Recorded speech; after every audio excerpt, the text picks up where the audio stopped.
Hey guys, most people think they can survive the past, but in the year 536 you don't die from war, you don't die from plague, you die because the sky stops talking. The sun turns blue, the darkness disappears, the crops don't grow, and the birds stop flying. And you become a child again. Tonight you'll become a child, and be with your family. But you won't ask why the bread is smaller, you won't ask why your mother isn't eating. You'll just hold the bowl with both hands and wait for the dawn. So if you like stories that drift, like snow falling in silence, stay close. Tell me where you're listening, and what the sky looks like where you are. And now, dim the lights. Breathe slowly. You wake cold.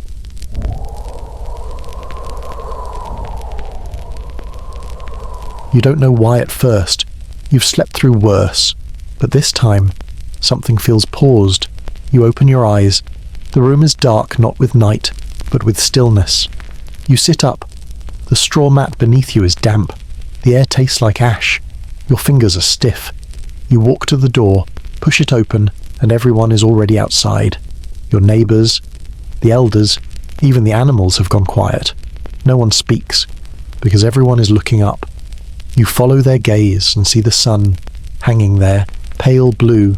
No warmth, no movement. It doesn't shine. It just waits. You raise your hand. There is no shadow. Your father steps up beside you. Your mother doesn't say a word. She just reaches down and tightens your scarf. The chickens haven't left their coop. The trees aren't moving. Even the dogs have stopped barking. And in the silence that follows, the village begins to understand something ancient and terrible. Spring isn't coming. Something has stopped. And you have just woken up in the year 536. You step out onto the packed earth just outside your home, and the first thing you notice is how quiet it is. Not silent. There are sounds, always, but it's a thin kind of quiet. No bird song, no breeze through the trees, just the shifting of feet on dirt and the soft creaking of timber doors opening, one by one, as the entire village emerges together into a day that does not look like a day at all. The sky is wrong, not stormy, not overcast, just wrong. It has the colour of a bruised plum left too long in the cold. The light is dim, but not in a shadowed way. It's diffuse, unanchored. No angles. The sun, or what you think is the sun, sits low and lazy on the horizon, tinged with a bluish haze, as if it has been filtered through smoke or ice or something else entirely unnatural. You glance down instinctively. No shadow. Just the dull outline of your feet pressed into the dirt, flat and lifeless. All around you, the people of your village are looking up. Some squint, others shield their eyes. A few stand still, their mouths slightly open. No one speaks at first. Even the dogs aren't barking. Even the goats seem subdued. Then, from the left, the silence snaps. Eleanor! It's the end. Isn't it? Someone calls out. It's Georgios, the barrel maker, who's younger than most, barely 30. Always the first to laugh and the last to worry. His voice cracks slightly. All heads turn toward the crooked form of old Elena as she hobbles across the square, bent nearly double with age, leaning on her carved wooden stick. She looks as though she herself was stitched together from the same grainy wood and weather that built the village. Her white hair is tied back with a bit of twine, her eyes cloudy, but her voice is steady as ever. It's not an eclipse, she says. Matter of fact, eclipses don't last this long, and they don't turn the sun blue. Someone else speaks up. Maybe it's smoke. A fire in the mountains, which mountains another man mutters. It's like this in every direction. Your father crosses his arms, still staring at the sky, jaw set. It's a fog, he offers, but without conviction. A fog that doesn't move, Elena answers sharply. A fog that hangs in the heavens and blocks God's light like a veil. No, this is judgment. The priests spoke of it in the old days. Darkness upon the land. There's a murmur at that. The kind that ripples through a crowd not because they agree, but because they're afraid not to. It's the Persians, mutters a shepherd from the back. They've called down a curse on us.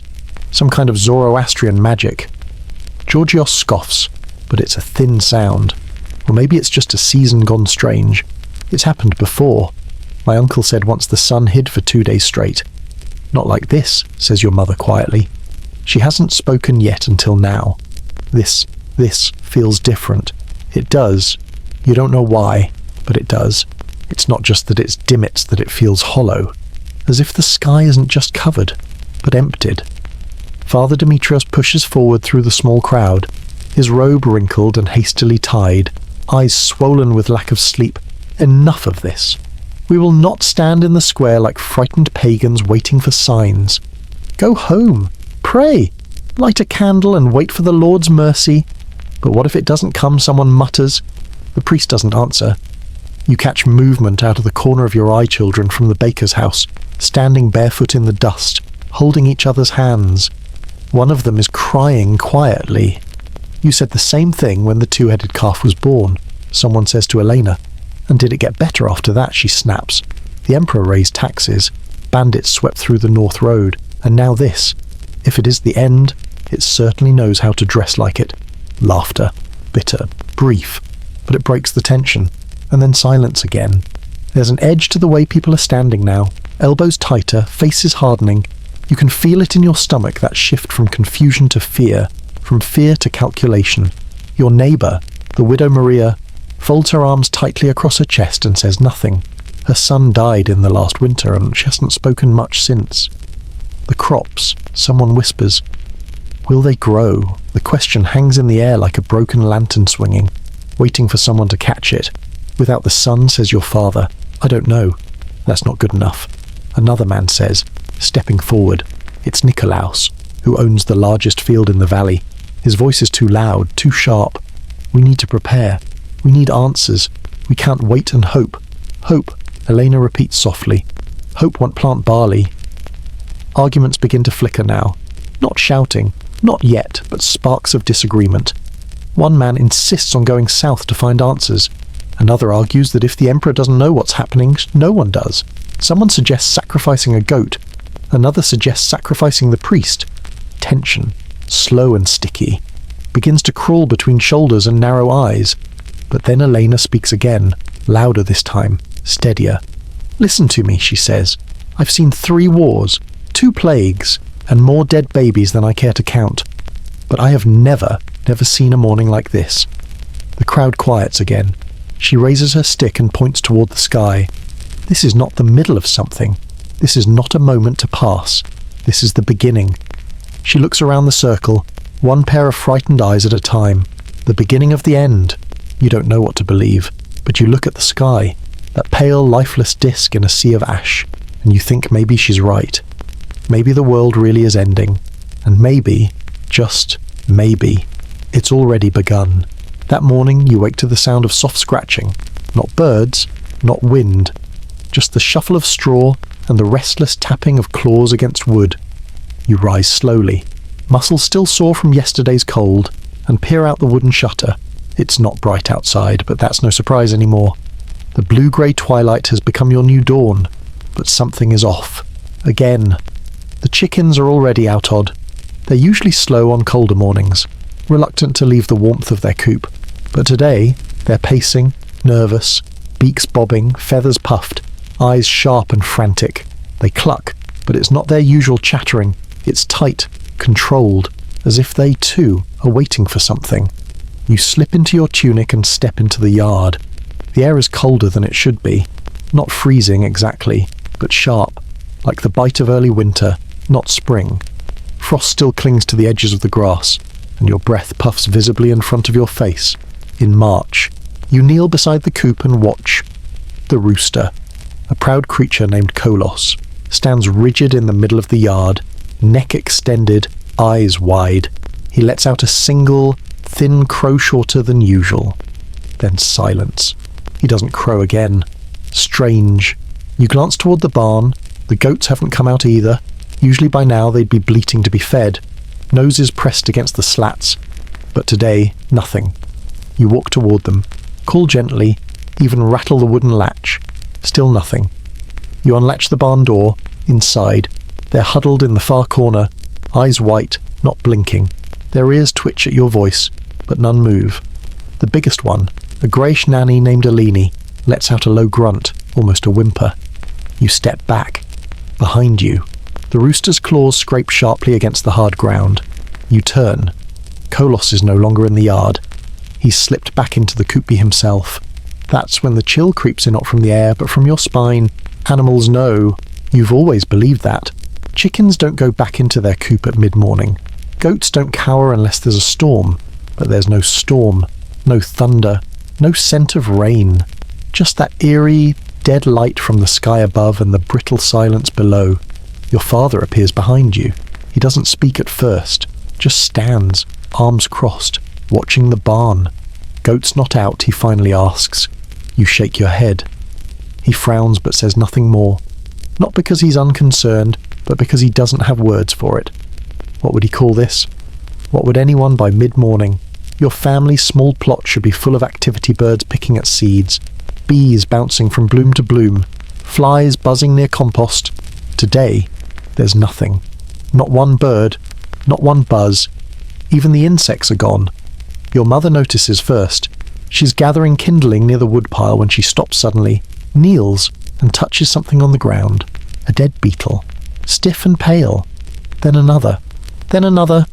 You come over and she silently gathers them into her apron. Her face is pale, but calm. What are you doing, you ask? She shrugs. Checking for life. There isn't much to find. Later, your father sends you down to the village well for water. The square is quieter than usual, and the people who are out seem wary. Conversations are hushed, movement cautious. It's as if the entire village is holding its breath. You pass by the baker's house. Their old sheepdog, Milo, lies near the door. He lifts his head briefly when you walk by, but doesn't bark, doesn't wag, doesn't move. Just stares, as if he's watching something you can't see. The boy from the olive farm meets you at the well. You exchange no greetings, just two nods. He glances around, then leans in close, as if someone might overhear. Something's wrong with our cows, he whispers. They won't come out. They just stare at the walls. You nod slowly. Our goats too. His eyes widen. Then he says nothing else. Back home, you sit by the coop and watch the chickens. They've gone completely silent now. Not even the soft rustling of feathers. Just stillness. Like they've become statues. Around noon, your father walks out to the field, shovel in hand. You follow. He prods the soil, checking the roots of the barley. They haven't grown. Not since last week. He doesn't say anything. Just presses his lips tight and nods once, as if confirming something to himself. Then it happens. You stop, mid-step. Your father freezes too. There's no sound. None. Not a bird. Not a cluck. Not even wind. The absolute stillness is so complete. It feels unnatural, like a stage between scenes. When the world itself forgets its lines, you look to the sky, instinctively. The blue haze has deepened. It's not darker, exactly, but heavier, as though the very air is thick with something you cannot see. That's when you realize no one dares to speak the word. Not plague, not curse, not omen. Because to say it would make it real, and right now, everyone prefers the dread to have no name. You go back inside. The goats are still silent. The chickens don't move. The dog next door doesn't bark. Your home feels less like a place to live and more like a shell. Hollow. Waiting. By sunset, which looks nearly identical to noon, your father lights a lamp inside, even though it seems unnecessary. You eat in silence. The bread is stale, the broth thin, but no one complains. Then your mother looks up and says, "Do you remember the storm? 2 winters ago when the crows flew inland and didn't return?" You nod. She stares at her bowl. At least then. They came first. No one says what she means, but you all feel it. This time, there were no crows, because maybe they already knew. It begins in your fingertips. A dull ache. Not quite pain, more like the memory of pain. The kind you feel when you've been outside too long in December. But it's not December, it's March. Or at least, it should be. You press your hands close to the hearth, palms nearly inside the flame, but it barely helps. The fire hisses and pops, but gives off little warmth. Your skin absorbs the light, but not the heat. You pull your sleeves lower and glance across the room. Your mother is wrapping another shawl around her shoulders. This is her third layer. Her lips are pale, her hands trembling slightly as she ties the cloth at her chest. Normally, she would be outside by now checking the vegetable beds or feeding the goats, but today she hasn't stepped past the threshold. She catches you looking and tries to smile. "Colder than it ought to be," she says softly. You nod, but it doesn't feel like enough. It's colder than anything you felt in this month. Colder than it's been in weeks. Yesterday wasn't like this. The chill has crept in overnight, sudden and uninvited. Outside, the blue-grey haze still presses low against the earth. The sun, if that's still the right word for it, hasn't risen so much as hovered an indifferent glow behind thick, unmoving sky. The light has no heat, it casts no shadows, and now, it seems, it brings no warmth at all. You reach for the kindling basket. It's already nearly empty. Don't waste it all, your mother warns gently. We'll need some for tonight, but we're still cold now, you say. She sighs but doesn't argue. She adds a thin stick to the flame. It cracks, smokes, and flares briefly, then fades to embers, barely enough to make the air less biting. Your father returns from the field just after midday, though it might as well be early morning. There's no change in the light anymore, no rise, no fall, just that endless murky dimness. He's dusted with frost. Your mother gasps when she sees him. It's on the barley, he says, every stalk. Frost like late December. Some of the leaves are curling. You don't understand all the words, but you understand the look on their faces, that heavy, slow-burning fear, the kind they try not to show in front of you. We just planted it, your mother whispers. He nods. It's not dead yet, but it's not growing either. They speak quietly for a while, using grown-up words, but you know what they're really asking. What happens if the frost stays? You go outside after lunch, or what passes for lunch these days? A heel of bread, thin broth. Your mother says she's full, again. You know she isn't. You stand by the door, staring at the path that leads to the fields. You don't want to walk it, but something in you needs to see. You pass the well, frozen at the edges, past the neighbour's yard. Even the laundry hanging on the line is stiff. No one has brought it in. Maybe they're hoping it will dry, but there's no sun to do the job. You reach the barley field. What you see stops you. The green shoots, so hopeful just a week ago, are dull and shrunken now, touched by frost. Not thick winter frost, but thin, sharp lines of white along every leaf, every stalk. The entire field glitters under the pale blue light like it's been dusted with powdered glass. You bend down and touch one of the plants. It crunches slightly beneath your fingers. Not dead, but brittle. You look up. The sky hasn't moved. It hasn't changed since dawn, or what you assume was dawn. You realize your toes are numb. Back at home, your mother is kneeling by the fire again. She's taken off her shoes and is holding her feet near the flame. Her skin is red, chapped. She grimaces when she moves her ankles. It's like winter came back, she murmurs. Did it ever leave, your father says from behind, not unkindly. That night, you pile every blanket onto the straw mattress. Your breath curls in the air above your face. You lie close to your mother, the only source of real warmth left in the room. Even then, your teeth chatter. No one says it out loud, but you know everyone is thinking the same thing. If it's this cold in March, what will April be? What if spring never comes? What if the seasons are broken? You dream of nothing. Not because you don't want to, but because sleep, in this kind of cold, is shallow, thin, like the blankets. You wake before dawn, or what should be dawn. Your legs ache from curling in. The tips of your fingers are stiff. You rise and check the window. Outside, a thin layer of white dusts the ground. Snow, not much but unmistakable. Snow, in March. Your mother joins you silently. Her face is tight. She doesn't speak. She doesn't need to. Later that day, your father speaks to the priest again. Others gather. There's talk of firewood, of sealing roofs better, of sleeping closer together. But there's no solution for the fields. Someone suggests building a bigger fire pit in the centre of town. Another proposes burning the old trees near the riverbank. But your father shakes his head. If this keeps going, he says, there won't be enough to burn come next winter. Next winter. The words hang in the air. No one repeats them. That evening, your mother gives you a small lump of beeswax and tells you to chew it. It will warm your jaw, she says. It doesn't, but you pretend it does. By now, even your bones seem to understand something isn't right. The fire in the hearth glows weakly. You huddle beside it, eyes closed. breathing in smoke and warmth that doesn't quite reach your skin. It's cold. Cold in a way that feels personal. Cold in a way that feels permanent. And all the while, above you, the sun lingers behind its veil of blue, silent and unmoved watching, but never helping. It begins as a passing observation, a flicker at the edge of your vision.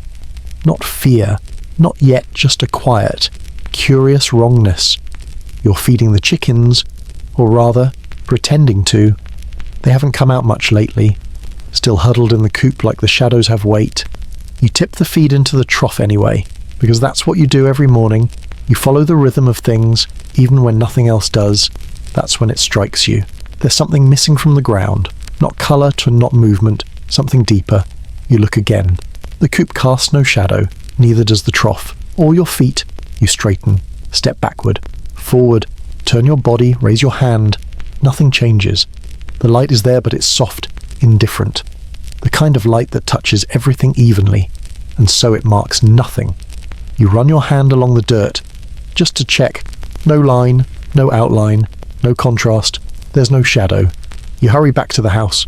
Inside, your mother is kneading dough near the fire, her hands pale from the cold.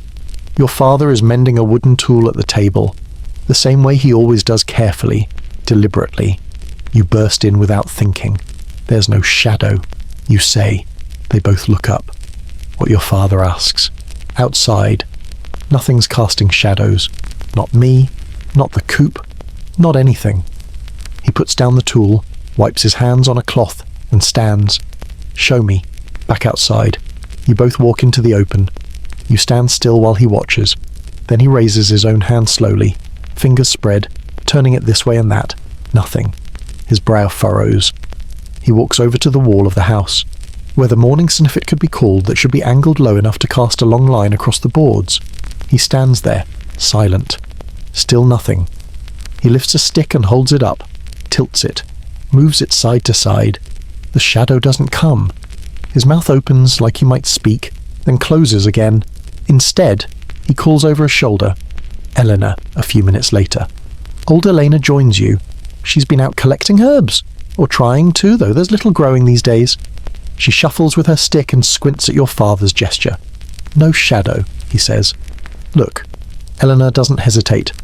She reaches out her hand, spreads her fingers in front of the stone wall. She doesn't even blink when she sees the result. That's not right, she mutters. Fog, your mother suggests. It's not fog. Elena snaps. It's something else. Light without direction. Your father shakes his head. That's not possible. Neither is the sky turning blue and the chickens walking backward. She shoots back. But here we are. She turns to you. When did you notice it just now? You say. I thought it was just the clouds. It's not clouds, she says, and she's right. The sky above is still that same dead blue. Not bright, not dark, just dim, perpetual dusk. The kind of sky that forgets how to tell time, and that's when it sinks in. It's not just about seeing or not seeing shadows. It's about what shadows mean. Because without shadows, there's no way to know the hour. No sun path, no arc, no orientation. The day has no spine, no shadow means no time. By mid-morning, the news has spread. Your village is small, and word travels faster than light ever did. Children are pointing at their feet. Farmers stand staring at their barns. Someone tries to light a torch just to see if it'll cast something. No, it doesn't. Even fire doesn't make a shadow anymore. It should be impossible. But somehow, impossibility is starting to feel familiar. Georgios, the barrel maker, begins pacing, muttering to himself. Shadows are for the living, he says to no one in particular. That's what my grandmother said. That's how you know you're still here. You don't know what he means, but you remember it. By noon, Father Demetrios gathers people near the well. He's wrapped in 3 layers of wool, his beard rimmed with frost. His voice is strained. This is a test, he tells the small crowd. A test of faith. We mustn't give in to fear. But why no shadow, someone demands? The priest looks upward. God's mysteries are not ours to understand. A woman replies, or maybe God has turned his face away. That's silence again. People start to argue, quietly at first. The earth's been cursed. It's the Persians. It's the emperor's wars. It's the moon. Someone insists. The moon swallowed the sun. An old man with no teeth declares that this is how it started during the plague of Antoninus. Never mind that no one remembers what that plague even was. He says it with such certainty. No one corrects him. Then comes the whisper. The end.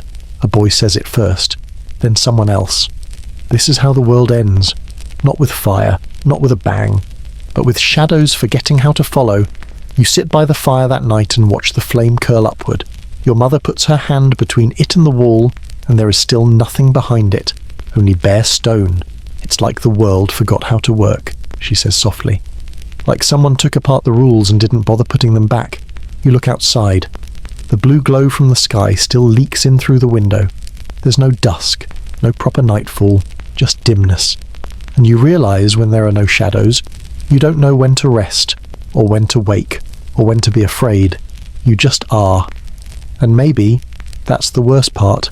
Not the cold, not the hunger, but the way time itself seems to have loosened, like an untied thread unraveling the whole tapestry. The next morning someone paints a line on the ground just to simulate a shadow.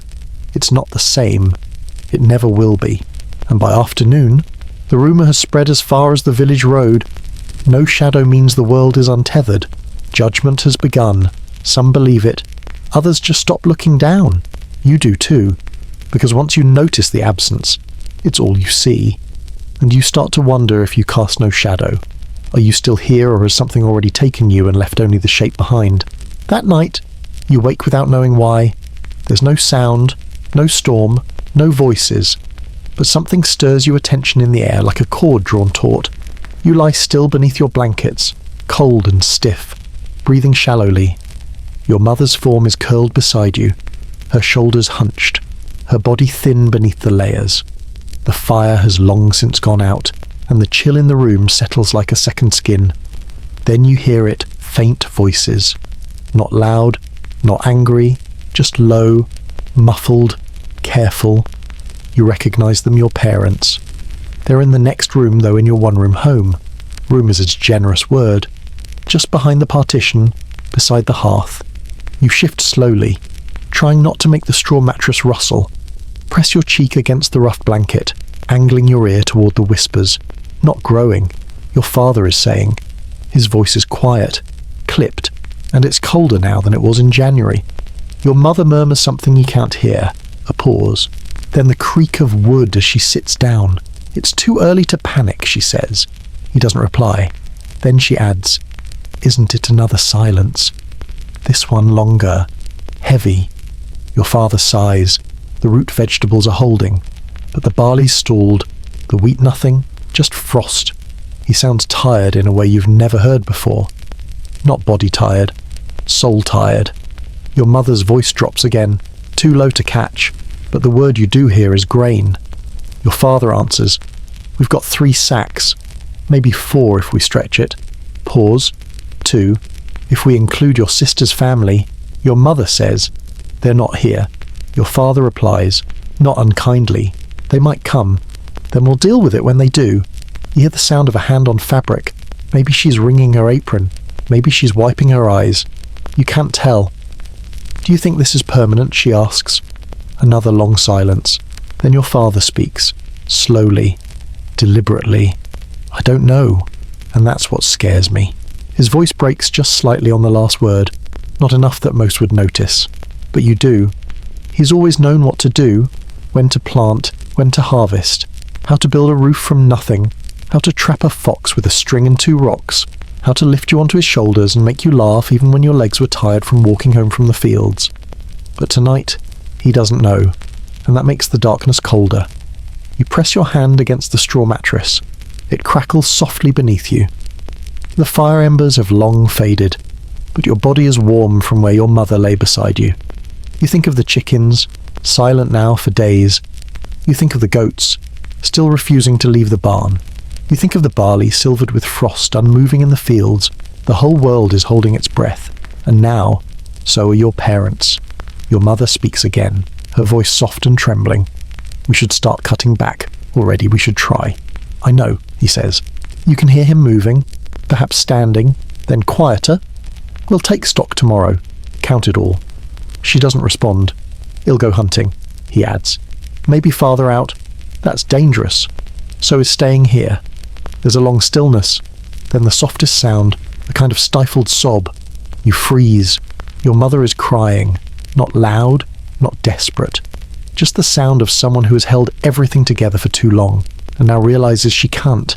You've never heard her cry before. Not like this. Not like she's trying not to. And somehow, that's worse. You feel the burn behind your own eyes, but you bite it back. You don't want to make a sound. You don't want them to know you're listening. You don't want to break whatever fragile shield they're trying to build for you in this moment. Then your father speaks again. Quiet, tired, final. "We have to prepare," he says. If the sun doesn't come back." Those words hang in the darkness longer than any prayer you've ever heard. Because now it's real. They've said it. The possibility you hadn't dared to name.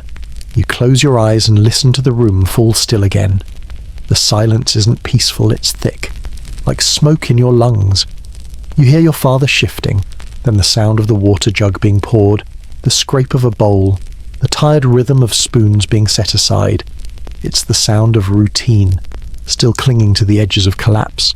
And somehow, that's comforting. Eventually, their voices fade. The partition creaks once more as they lie down again. You roll over, facing the wall. The stone is cold against your skin. You press your fingers into it, as if anchoring yourself to something solid, something that doesn't vanish when the light dims. You think of tomorrow, of the counting, of the look in your father's eyes, and you wonder, if the sun never returns, what else will disappear with it? What else will your parents lose? Besides warmth, will they lose their smiles, their songs, their hope? You've heard them say, spring is when life returns to the world. But if this is spring, and the frost still bites, and the barley still sleeps, then maybe life has turned the wrong way. Maybe it's walking backward, and maybe you'll have to learn how to follow it. You close your eyes, and sleep does not come quickly. Not tonight. Not in a world where even your parents whisper as if afraid the dark might listen. It's been 10 days. 10 full days since the blue light came and the world stopped moving forward. 10 days since the sun began hanging in the sky like a dim ornament no longer tethered to time. 10 days since you last saw a shadow. But more than anything, it's been 10 days since the barley tried to grow. And it hasn't. Every morning your father walks the same path to the edge of your family's field. He doesn't rush. He doesn't expect anything. But he still goes. And every morning, you follow him, a few steps behind, watching the back of his shoulders, watching how they seem to round just a little more each day. The green shoots should be taller by now. After 10 days, they should have started stretching toward the sky, toward light, toward warmth. But they haven't. They're stuck, trapped in some kind of stasis. The same height they were the day the sun went dim. The same pale green, but duller now. Like they're growing tired of waiting too. Your father bends, touches one of the shoots, pinches the stem gently. Then he lets it go, sighs through his nose, and stands. He doesn't speak on the walk home, neither do you.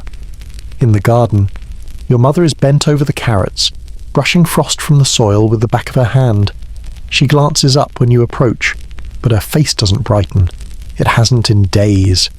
The ground's still too cold, she says. I can feel it through the gloves. Your father doesn't reply. He walks to the shed and sits, staring at the ground. No one asks what's for supper. You all already know. That evening, the village bell rings. It's not really a bell, just an old bronze pot, strung from a beam at the centre of the square, but it's enough to gather everyone.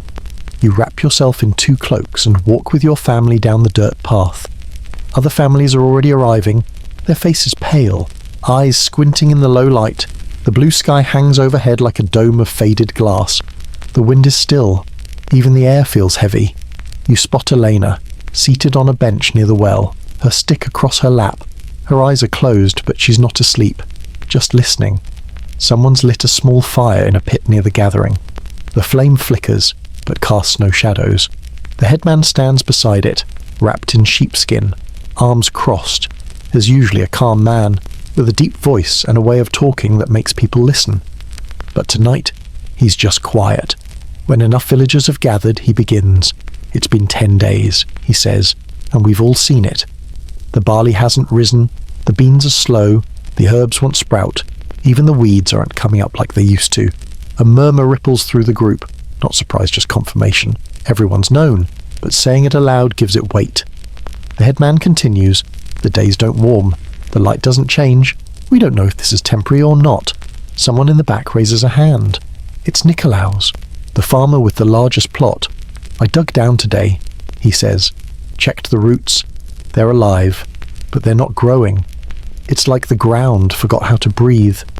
Another voice chimes, in a woman near the front. We saw frost on the lettuce this morning.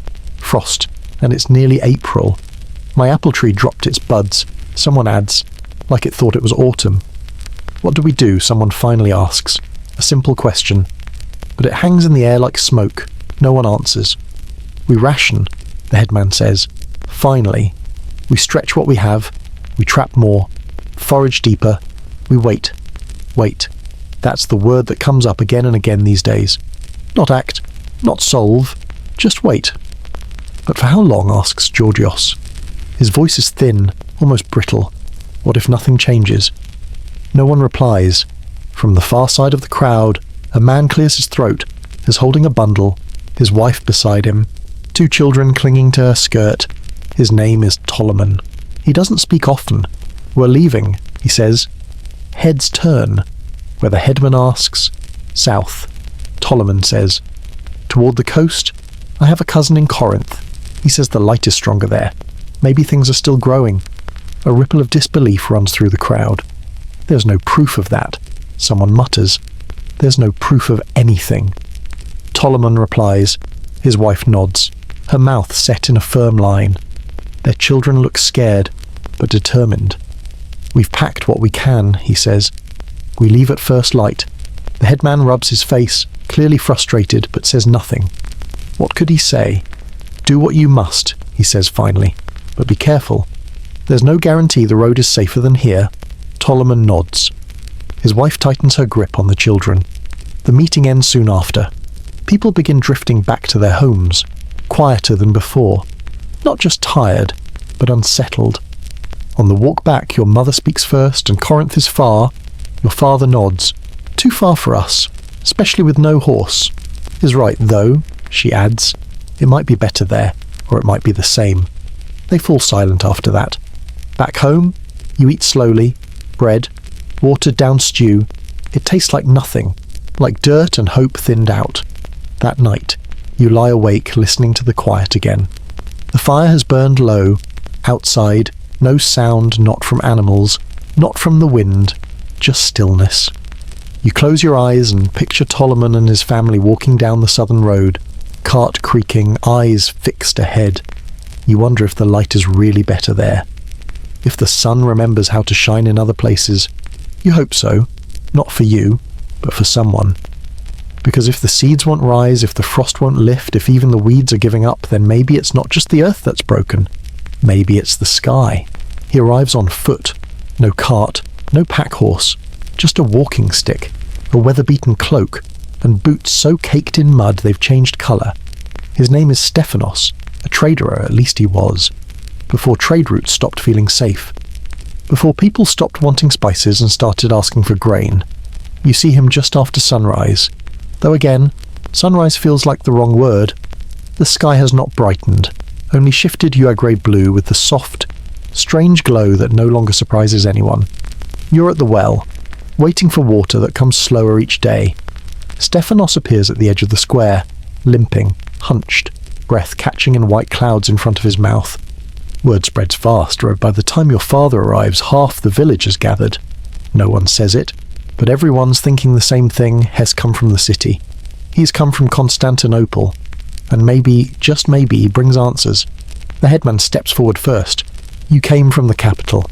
Stephanos nods, slowly. His voice is cracked and hoarse when he speaks. 3 days ago, I left the western gate just before they shut it to travellers. Why, someone asks, why shut the gate? He smiles bitterly. Too many people trying to get in. Refugees, from the east, from the mountains, from everywhere. Is it brighter there, asks Elena. Her voice is tired but sharp as ever. Does the sun shine? Stephanos just looks at her, doesn't answer. A quiet begins to spread across the square. He sits on the stone ledge near the well, breathing heavy. It's the same, he says. Exactly the same. Maybe worse. Your heart sinks. The light is just as dim. People walk with torches in the middle of the day. The emperor ordered oil lamps lit in every public square. Even inside the palace. The priest holds mass at noon by candlelight. But surely someone knows what it is, your father says. A storm, a fire, something in the air. Stephanos shakes his head. They're guessing. Volcanoes, some say. From the north, others blame Persia, or heresy, or signs from God. The scholars argue, the priests chant, but no one truly knows. Your mother steps forward, and the crops. He sighs. Hard. Like here. Nothing growing. The markets are empty. The bakeries give out dry bread when they have flour. Prices have tripled. There are food riots. The emperor's guards beat back crowds with the flats of their swords. Is there still order, someone asks. Stephanos shrugs. For now. But people are afraid. They whisper about the end, about a darkness that won't lift. Some say the sun has died. Others claim it's punishment, for the wars, for greed. Some say we've been forgotten. The silence that follows is deep, heavier than frost. You look around at the faces, familiar, weathered faces, some hopeful, most not. This is different from the last village meeting. Then, people argued. Now, they just listen. What about the priests, asks Georgios. What do they say? Stephanos leans forward, resting his elbows on his knees. They say to pray, to fast, to be patient. But even they look upward now with fear. They bless the sun as if it's already gone. You catch your father's eye. For the first time, you see something in him that makes your stomach turn. Resignation. Not fear, not anger, just the beginning of surrender. Is there anywhere better? Someone calls out from the back. Stephanos shakes his head. If there is, no one's heard of it. Messengers come from Syria, from Thrace, from the islands. They all say the same thing. Dim skies, cold days, crops frozen, livestock dying. What about Egypt, the headman asks. The grain ships, they've sent them north. Stephanos says, but there's not enough, and pirates are taking the ones that don't make it. Even the Nile floods have changed. A woman sobs quietly. Someone else says, so it's everywhere. Stephanos doesn't reply. He doesn't need to. The truth is now clear. There is nowhere to go. There is no better place. There is only this. And the quiet grows deeper. Even Elena says nothing more. The crowd disperses slowly. No one speaking above a murmur. Feet shuffle on frozen dirt. Scarves are pulled tighter. Eyes stay low. On the walk home, your mother touches your shoulder. We know now, she says softly. You nod. At home. Your father sits by the fire, staring into it like it might speak to him. Your mother slices a small piece of bread thinner than usual and hands it to you. Outside, the blue haze continues to press against the windows. The sun never rose. Not really. It simply appeared. Like a ghost pretending to remember its former shape. Later, your father lights the oil lamp in the middle of the day. You watch him do it. He doesn't look at you as he moves, just lights it. Because that's what people do in the capital now. They light lamps at midday. They burn what's left, and hope it lasts. That night, you lie awake again, staring at the ceiling. You replay Stephanos' words in your head, not the part about the priests, not even the stories of riots, but the one simple fact no one had the courage to say before. It's the same everywhere. The whole world is dark, and now the village knows it. Now it's real. No more rumours, no more denial, no more south, no more maybe it's passing. Just this. The same dim light, the same failing fields, the same questions with no answers. And in that knowledge, something changes. Not loud, not dramatic, but deep, settled, like a door slowly closing. Hope doesn't disappear all at once. It dims. The way sunlight used to fall through your shutters, and now doesn't. It doesn't happen all at once. It creeps in small at first, like a skipped meal, like a missed snack. A second serving withheld. A crust saved for later, but then it stays. It thickens. It becomes hunger. You feel it first in your stomach, of course. A hollow tugging, dull but insistent. Then in your legs, the ache when you carry water too far, or help turn soil that doesn't want to turn. Then behind your eyes, in the form of short tempers and slow thoughts. But what you don't expect is how it changes the air between people. You notice your mother stops eating all of her bread. At first, it seems like nothing. She tears off a piece, dips it into broth, chews slowly. Then she offers the rest to you, with a soft smile and a shrug. Not hungry, she says. The dough didn't rise properly. It's bitter today. You eat it, because you are hungry, and because you don't yet understand the trade she just made. The next day, she does it again and again. Eventually, you realize she hasn't eaten a full meal in 4 days. And that's when you start noticing other things. She walks slower. Her lips are cracked. Her eyes, once bright even in winter, seem to focus a little slower now. Her apron hangs looser than it did last month. Still, she says nothing. None of the grown-ups do. Not about their own hunger. They complain about the weather, about the barley, about the goats refusing to eat, about the strange blue sun and the dying trees, but not the rumble in their bellies, not the spinning in their heads when they stand too fast. Your father says it's time to start stretching the grain. He and your mother kneel beside the storage sacks and run their hands through the kernels. It's a small sound grain shifting against cloth, but it echoes loudly in the one-room house. Half a sack. Maybe, your father says. If we mix it with chestnut flour, your mother offers. He nods, but doesn't look at her. She starts baking that afternoon. You sit near the hearth, watching. She grinds the acorns first, then sifts them. The smell is bitter, sharp. When she adds water and a pinch of salt, the paste looks grey, not like bread dough should look. But she shapes it anyway, flattens it, lays it onto the heated stone near the fire. You expect the smell to remind you of comfort. It doesn't. It smells burned, even when it didn't. It smells like desperation. The bread is dense and heavy, and it tastes like soil. But you eat it. Everyone does. Because it's food. That night, your mother serves 3 bowls of broth. Yours has a bit more in it than hers. You try to swap, but she stops you. Eat, she says. You stare at her. You're not eating. She smiles gently. You'll have some later. But she doesn't. You check. When she thinks you've fallen asleep, she pours the rest of her bowl back into the pot. That's when you begin to understand something new. Hunger isn't just about what's missing from your body. It's about the quiet ways people try to protect each other from it. It's about the lies they tell with kindness. By the end of the week, your father's belt hangs looser. He doesn't mention it, but he starts wearing his cloak even inside. You wake one morning and your fingertips are cold even though you slept next to the fire. Your head aches. You try to stand quickly, but the room spins. Your mother steadies you. You didn't eat enough, she says. You want to reply. Neither did you. But you don't. You just nod. Outside, the goats are restless. They paw at frozen ground, bleat low. The chickens have stopped laying altogether. Even the dog next door, usually energetic, spends most of his day curled under the porch, eyes closed, ears twitching in dreams. In the village square, the baker's family has started mixing bark into their dough. You hear rumours of people farther north boiling leather. One afternoon, you pass Georgios the barrel maker, eschewing something dark and fibrous. You ask what it is. Root of something, he mutters. Didn't catch the name. My neighbour swore it's edible. You don't ask if it tastes good. Nothing does anymore. Later that evening, your father comes in with a bundle of rope and a rusted iron snare. Your mother sees it and pauses mid-stir. You're setting traps, she asks. He nods.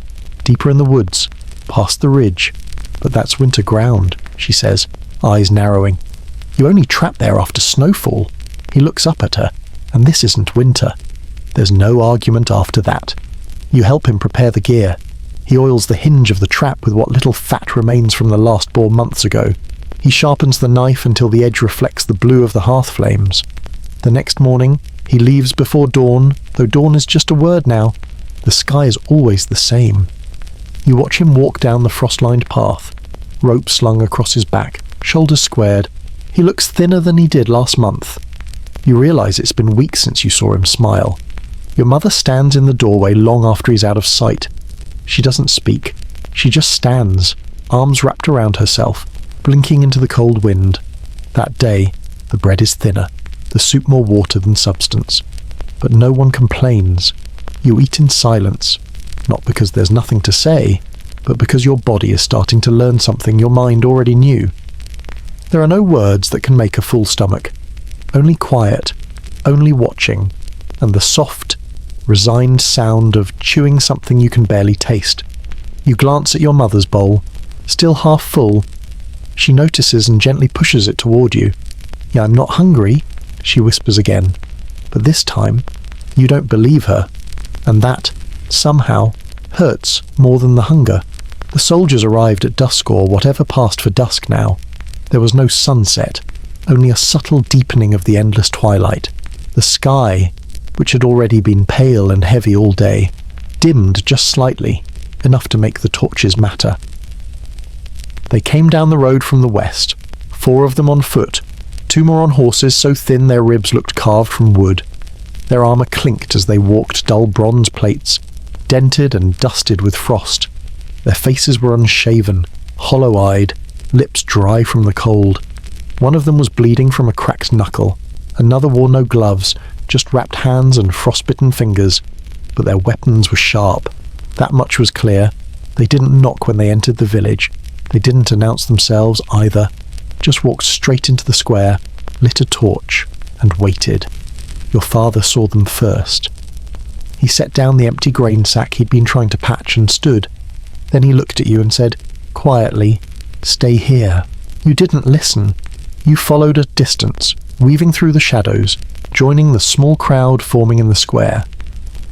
The headman approached the soldiers cautiously, arms raised slightly, not in surrender, but in preemptive apology.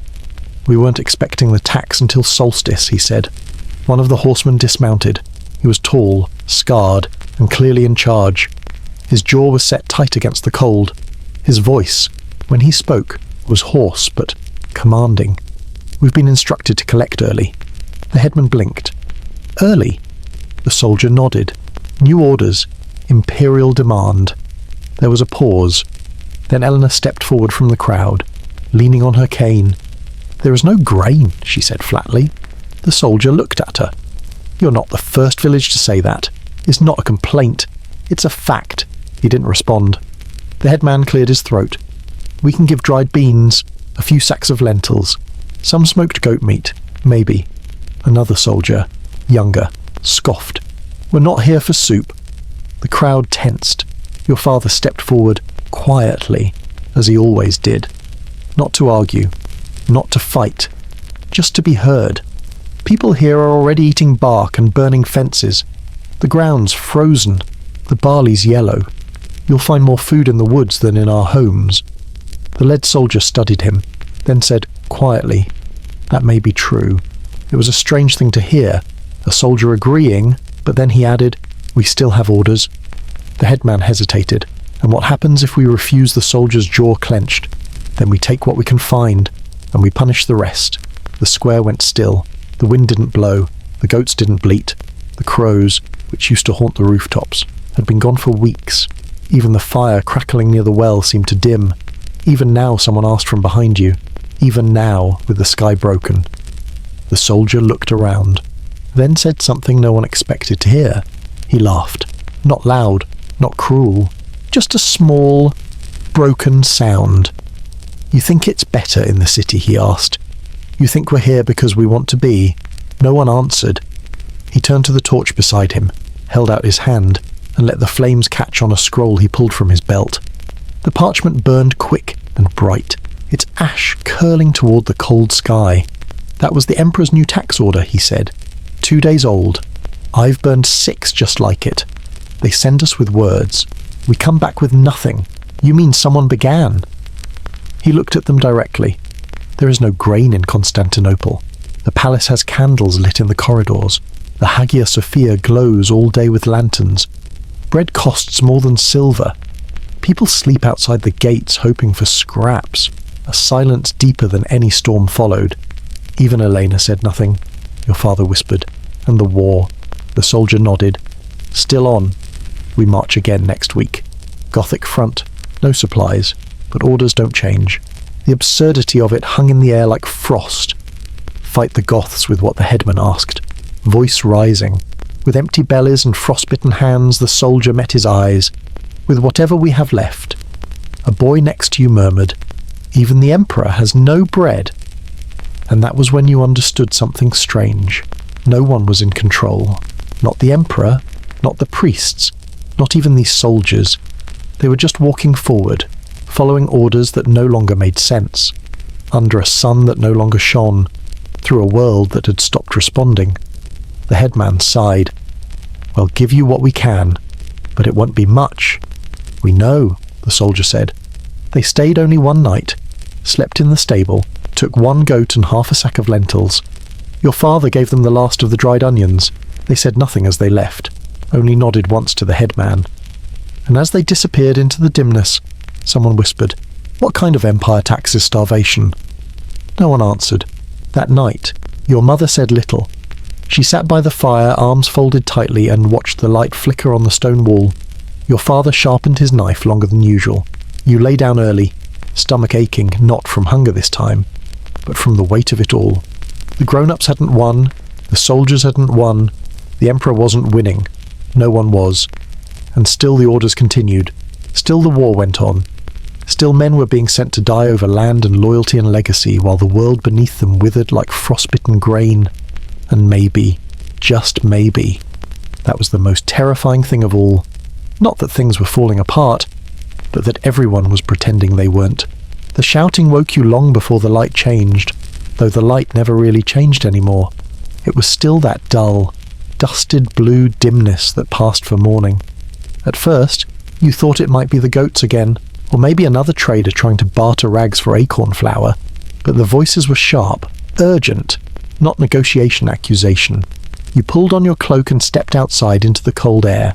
Others were doing the same, your neighbours stepping into the lane, clutching shawls, blinking the sleep from their eyes. The noise was coming from the granary. It wasn't much of a structure, just a stone outbuilding near the centre of the village, sealed tight with a heavy wooden door and guarded, in theory, by a lock and a rotating watch. Inside it were the seed stores, the precious sacks of grain meant not for eating, but for planting, for spring, for a future that no longer felt guaranteed. The shouting was louder now. He had his hands in the sack. "I told you my children haven't eaten. You were trying to feed them with next year's breath." You rounded the corner just in time to see Dmitri pinned against the wall, his arms held by two men, Nikolaos and Georgios, their faces twisted in something halfway between fury and grief. The headman stood nearby, staring down at the burlap sack on the ground split open, kernels scattered like gold coins in the dirt. Your father appeared beside you, silent, jaw set. Dmitri didn't fight. He just sagged in their grip, face ashen, lips chapped. His tunic hung off him like laundry on a broken line. His eyes, however, were clear. "My children," he said again, voice hoarse. "They haven't eaten in 2 days. Not a crumb. You could have asked." Someone snapped. "And what would you have given me?" Dmitri replied, "Another lie. Another bowl of boiled bark and wishful thinking." The crowd was growing. Eleanor arrived, leaning heavily on her cane. Even the priest, who rarely came out unless summoned, was standing in the doorway, robes askew, face pale. "He stole from the seed grain," Nikolaos said, looking to the headman now. "That's not just theft. That's suicide. Not for me," Dmitri muttered. "For the village." The headman knelt slowly beside the torn sack. He picked up a handful of kernels, sifted them through his fingers, then let them fall. 3 handfuls, he said softly. "Maybe 4. 4 today," Georgios said. "How many tomorrow?" There was a silence then thick and brittle. Your mother came to stand behind you. She wrapped her arms around her chest and said nothing. Neither did your father. You knew what they were all thinking, yeah, because in a village this small, theft isn't just a crime, it's a vote. A declaration that survival is now personal. We could exile him. Someone said, no. Someone else countered. Where would he go? The roads are worse than here. Stocks. Then 3 days. In this cold that's a death sentence. He knew that. Dmitri shook his head. I knew I was out of choices. The headman stood slowly.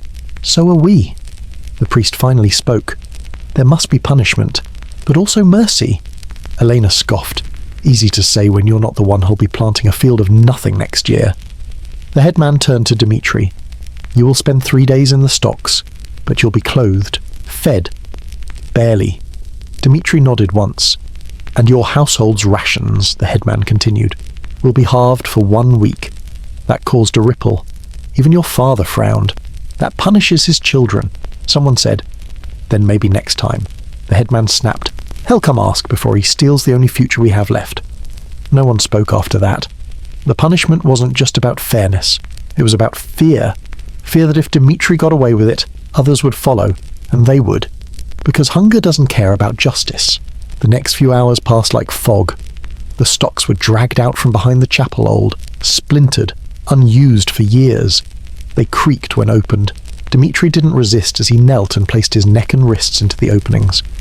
They locked it with a click that sounded louder than the firewood splitting in winter. He said nothing. His eyes stayed down. His wife stood a few paces away, one child clinging to her leg, the other wrapped in a shawl.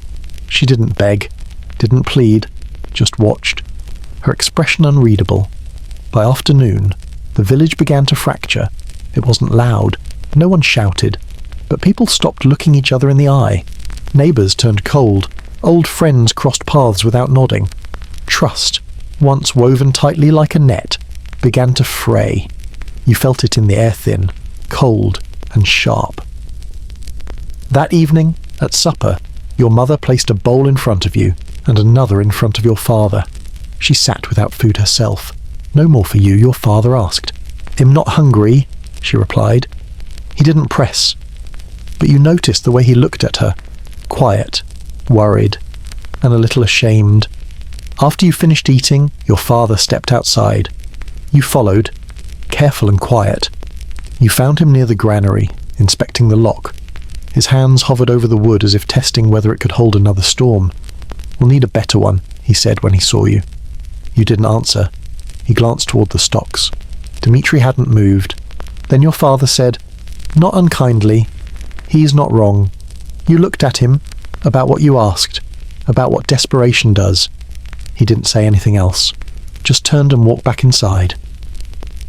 The next day, someone else suggested that maybe the grain shouldn't all be stored in one place. What if the next thief brings a knife, they asked. And just like that, it wasn't about Dmitri anymore. It was about who could be trusted and who couldn't. That night, no one spoke during supper. No one looked up.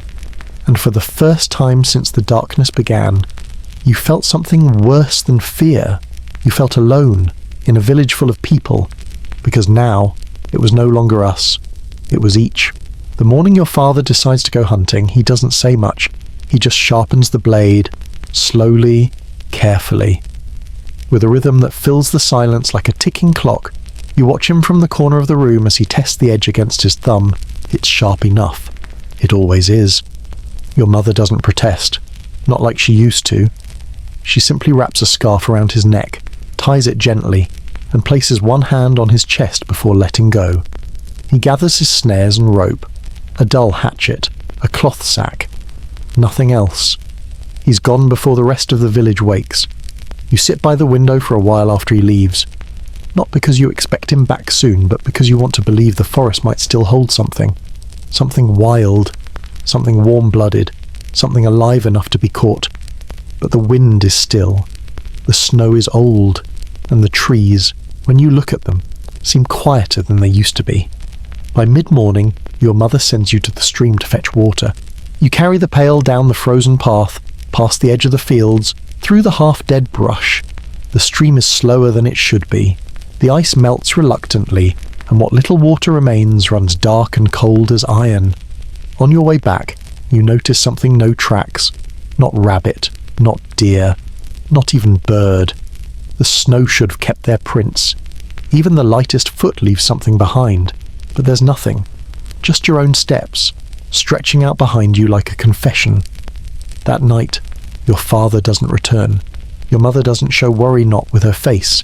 Anyway, but you notice the way she keeps glancing at the door, at the fire, at the rope he left coiled near the hearth. She doesn't say anything, but she adds more kindling than usual, makes 2 bowls of soup instead of 3. She doesn't eat. The next morning, just before dawn, you hear the creak of the door and sit up in your bed. It's him. Your father steps into the house slowly, brushing frost from his shoulders. His beard is crusted with ice, his boots soaked. He sets the sack down near the door. It's nearly empty. Inside a single squirrel, half frozen, stringy. And 2 small birds, not caught in snares, but already dead.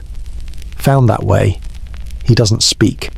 Your mother helps him peel off the wet layers, unwrap the scarf, press his hands between hers. She kisses his knuckles, one by one, though they're cracked and red. Still, no words. Finally, after he warms near the fire, she asks, "Was it quiet?" He nods. No signs. He shakes his head. You ask, softly, "Did you see any deer?" He looks at you, and this time, he answers, "I didn't see anything," he says. "Not one track, not one broken branch, of no birds, no fox, nothing." The words land like stones. Even the squirrels are gone. He adds, "This one was starving, barely had strength to move." He doesn't need to say it, but you understand. Even the forest is starving. Later, when the meat is cleaned and cooking over the fire, you sit with him near the doorway. Outside, the trees sway slightly, but there's no sound in them. No rustle, no calls, no life. "You remember last spring?" he asks suddenly. You nod. "We saw 3 deer, right where the old path splits." "I remember. And rabbits. Too many to count." You nod again, and now he says, almost to himself, it's like the forest has forgotten how to feed anyone. He goes quiet again, and then you see it, that flicker in his expression. Something is missing. There's still your father, still strong, still steady, but something behind his eyes is thinner, not gone, not broken, just no longer certain. That night, he doesn't sharpen the knife, doesn't check the traps. He just sits. Your mother stitches quietly beside him, though her fingers tremble in the firelight. She pricks her thumb and doesn't even react, just wipes the blood on her apron and keeps sewing. You don't speak. There's nothing left to say, because if the forest has nothing, then what's left the next day? Your father doesn't go back out. Instead, he chops firewood, slowly, like a man stalling for time. When you ask why, he says, "The trees still burn," then adds, "For now." You help him carry the logs inside. When the sun disappears again that evening, though it never truly appeared, you realize something. It's not just the hunger. It's the shrinking. The world is shrinking. The land no longer gives. The forest no longer moves.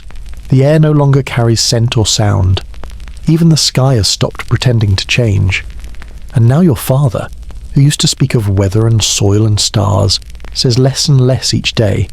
You lie down that night and stare at the ceiling, wondering how much more can vanish before the people do too. You think of the traps your father left behind, still set, still waiting, and you wonder if nothing runs anymore. What are they even meant to catch? The decision wasn't made in a single moment.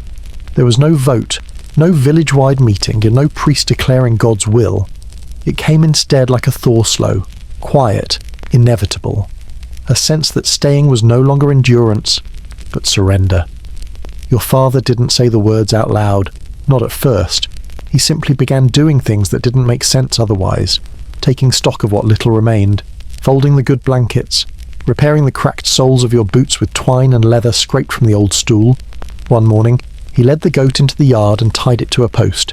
You watched him brush it down, clean the hooves, and feed it a piece of bark softened in water. Then he waited. Nikolaus arrived before noon.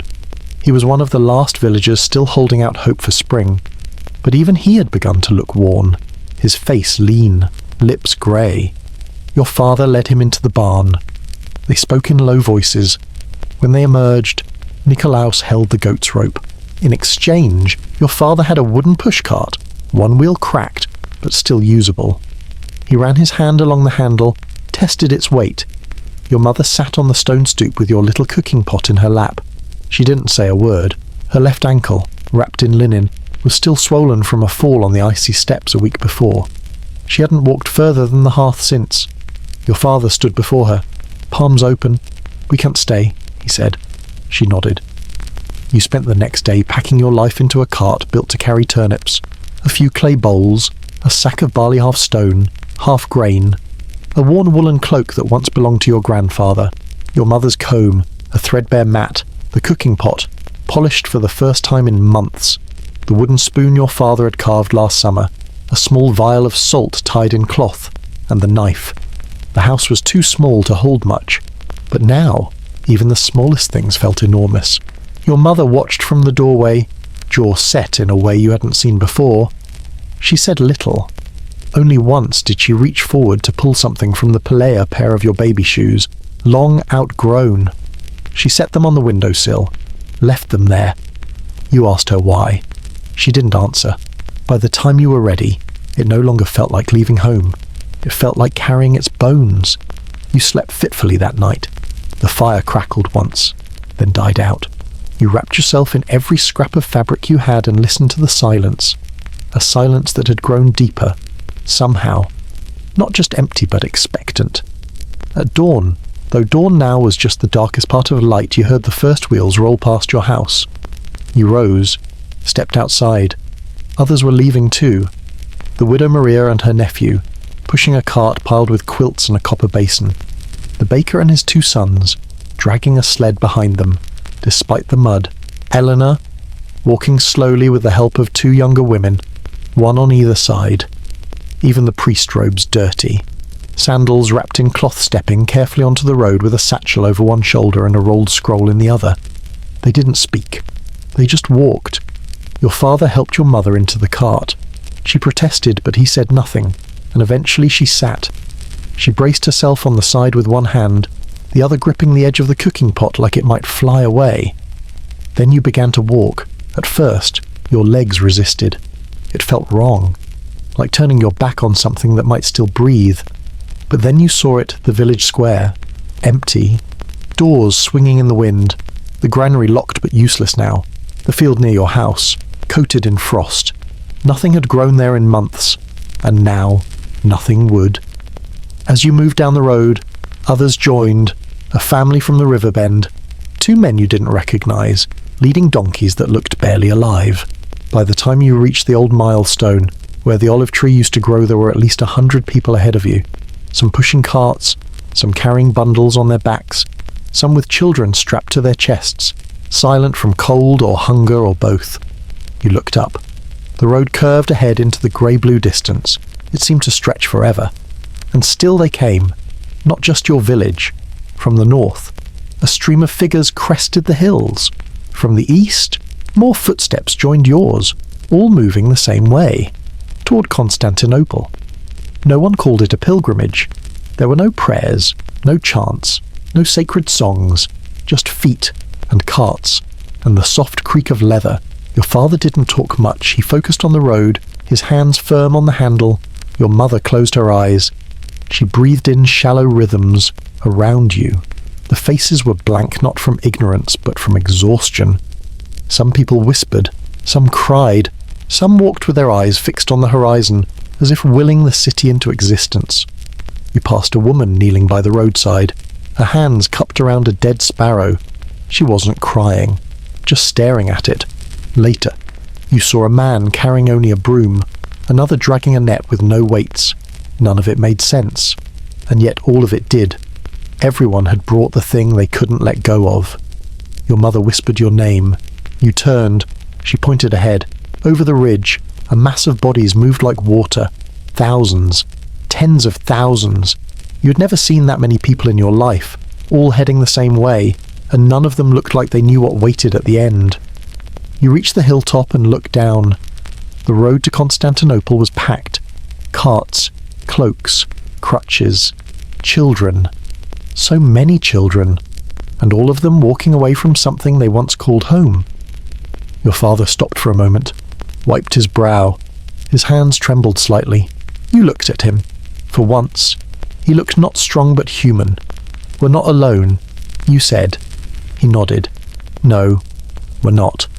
Then he pushed the cart forward again, and the city waited, somewhere in the cold, a city you'd never seen, a city that might save you, or forget you. But still, it was ahead, and right now, that was enough. The first night on the road is worse than you expected. Not because of the cold, you knew it would be cold. Not because of the hunger, you've been hungry before. It's something else. The way the dark feels thinner out here, wider, hungrier. No walls, no roof, just the long, empty hush of a road stretching out like a wound that never closes. Your father finds a patch of dry grass just off the main track. Near a fallen tree, he lays down a blanket for your mother, then another for you. The wind is sharp, not howling, just slicing, as if every gust has learned how to cut. The cart creaks as it settles. You curl up near the wheel for shelter. Around you, others are doing the same. Little fires flicker here and there like dying stars scattered across a cold universe. Some people huddle beneath overturned carts. Others dig shallow pits for warmth, lighting whatever they can find sticks. Torn fabric. Twine. No one speaks much. At least not at first. You nibble on the corner of a flat barley cake your mother packed. It's dry, sour, more bark than grain. But it stops the ache, for now. Your mother shifts beside you, wincing. Her ankle's worse than she lets on. You can tell by the way she exhales when she thinks no one's listening. She doesn't complain. Just wraps her scarf tighter and stares into the dark. Then, a voice breaks the stillness. Twisted it. Did she? You turn. An old woman approaches from the next fire over, wrapped in furs too big for her frame. Her hair is grey and wiry, escaping from beneath a stained hood. She holds a walking stick in one hand, a pouch in the other. Your father tenses, not out of fear but habit. The road is filled with too many unknowns. The woman stops a few paces away and points with her chin at your mother's foot. I've seen that limp before. Field stumble, cold ground, ankle swells like a melon. Your mother smiles faintly, in managing. Course you are, the woman says with a snort, and am the Empress Theodora. Your father chuckles, just once. The woman lowers herself beside your mother with a grunt. Name's Agatha. Been walking 3 days. She opens the pouch and pulls out a strip of something. It looks like bark peeled. Dry. Knotted like rope. Willow bark, she says. Chew it. Tastes like horse piss, but takes the edge off. Your mother hesitates, then accepts. I gave some to my son once, Agatha adds, when he dropped a barrel on his foot and turned it blue. Said it numbed the pain and made him dream about fish. She chuckles, then rubs her knees. Is down at the harbour in Constantinople. Works the docks. Big lad. Strong arms. Brain like a goat, but he's mine. Your father glances at her. You're headed to the city. Then she nods, trying to find him. Figure if the gates are closed. He might pull me through the side. Your mother looks up. You think hell'll be able to help us? Agatha squints. You three together. Your father nods. Agatha shrugs. If he remembers who taught him to spit. He's stubborn, but he owes me. She pokes at the fire between them with her stick. Better than waiting in line with the rest of them, she says, gesturing toward the road. City's choked with people already. Even the shadows are getting trampled. You glance around. The fires stretch for miles now. Little pockets of light, each ringed by faces too tired to hope, too afraid to stop. Agatha unwraps a cloth and offers a strip of dried root to your father. Chew that. Won't fill your belly, but it'll make it forget how empty it is. He accepts it with a nod. For a while, the four of you just sit there, letting the heat of the fire seep into your bones. You watch your mother chew slowly, then close her eyes. Her shoulders lower, just slightly. For the first time in days, her face loosens. Not because she's better, but because someone else gave her something without being asked. Agatha talks as if the road were her own kitchen. Tried to carry a pan, day one. Stupid idea. Made it 3 miles before I gave it to a boy with nothing but a cloak and a dog that wouldn't stop licking his face. Still think about that pan. Had a good handle. She smiles, then looks at you. You got a name? Boy. You tell her. She nods. Good name. Strong. My grandson's name was Callistos. Always wanted to fight wolves with his bare hands. Never even saw a wolf, but that didn't stop him from trying to punch shadows. You laugh softly, Agatha leans back and sighs. Funny thing about walking, you leave everything behind, but your feet still carry it. Silence follows. The wind picks up. The fires flicker. Then she says, "You want a chance at getting through the gate. Stick close to me in the morning. If Demetrius is where I think he is, he'll be unloading ships before the sun pretends to rise." Your father looks at her. "You do that for us." Agatha doesn't answer right away, just leans forward and tosses another stick onto the fire. "I've buried 2 sons, 1 husband, and a neighbour I didn't particularly like. We're not planning to do the same with a family who still has their child." Then she glances at your mother, and a woman who's trying to keep her pain quieter than her child's hunger. Your mother smiles, the kind of smile that hurts to hold. Agatha settles back. "Now rest. We've got walking to do come morning." You lie down on the blanket again, this time closer to the fire. You watch the flames for a long while, until they blur into soft, glowing shapes. Around you, the camp is quiet, except for one woman, one stranger, who shared her bark, shared her story, and might, just might, get you through a wall made of stone and fear. You fall asleep with her words in your ear. You leave everything behind, but your feet still carry it. And for once, you sleep the whole night through. You see the walls before you hear the crowd. From a distance, the city looks like a promise carved in stone, huge and immovable, with towers rising above the haze like broken teeth. The closer you get, the less it feels like salvation, and more like judgment. Constantinople. You'd always heard stories, streets paved with marble, golden domes, markets that never closed, temples so large they swallowed the sky. But what you find instead is a bottleneck of desperation.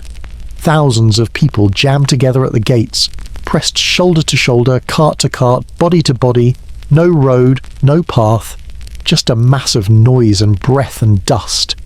The air smells like sweat and old bread. Someone is crying nearby. A child screams. Somewhere ahead, a donkey brays in panic, and beyond the noise, rising above it all, is the thick stone wall taller than any building you've ever seen. Behind it, food, safety, shelter, maybe, but only if you have a slip of parchment, only if you have a number, only if your name is on a list you've never seen. The soldiers at the gate wear crested helmets and polished boots, but their armour is scratched and their voices are hoarse. They shout commands in loops, repeating the same phrases like they've been doing it for days. Citizens only, and on holders to the front. If you have a grain token, step forward. If you do not have registration, turn back, to what your father pulls the cart into the crowd slowly, carefully, trying not to roll over anyone's foot. Your mother winces in the back with every jolt, her ankle still swollen despite Agatha's willow bark. You walk beside the cart, your hands on the rim, eyes wide, breathing shallow. You don't know what you expected, but it wasn't this. "Where do we go?" you ask. Your father doesn't answer. Agatha appears behind you, pushing through the crowd with her stick, using elbows when necessary. She doesn't apologize. We stick to the edge. Try to get close enough to call out Demetrios' name, but it's no use. The closer you get, the louder it becomes. People are shouting over each other now, pleading, arguing, begging. "I'm from Nicaea, me brother lives inside, let me pass. We've walked 20 days. My daughter's sick, please just look at her." Each time, the soldiers respond the same way. Show your Anona registration. No one around you has it.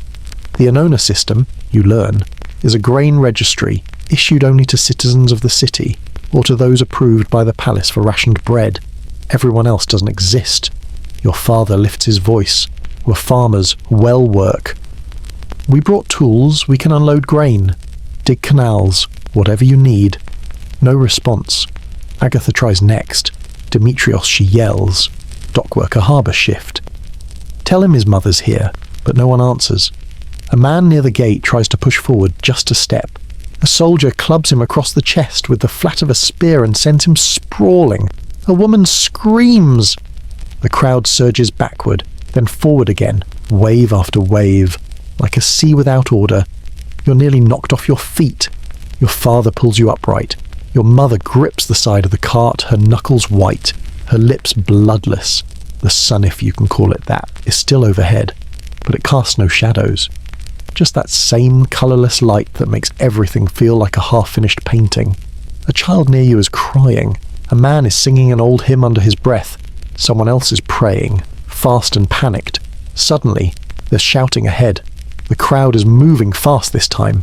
One of the gates has opened, but not for the peasants. A line of carts, pulled by oxen, is escorted through. Their cargo is barrels, probably grain from Egypt.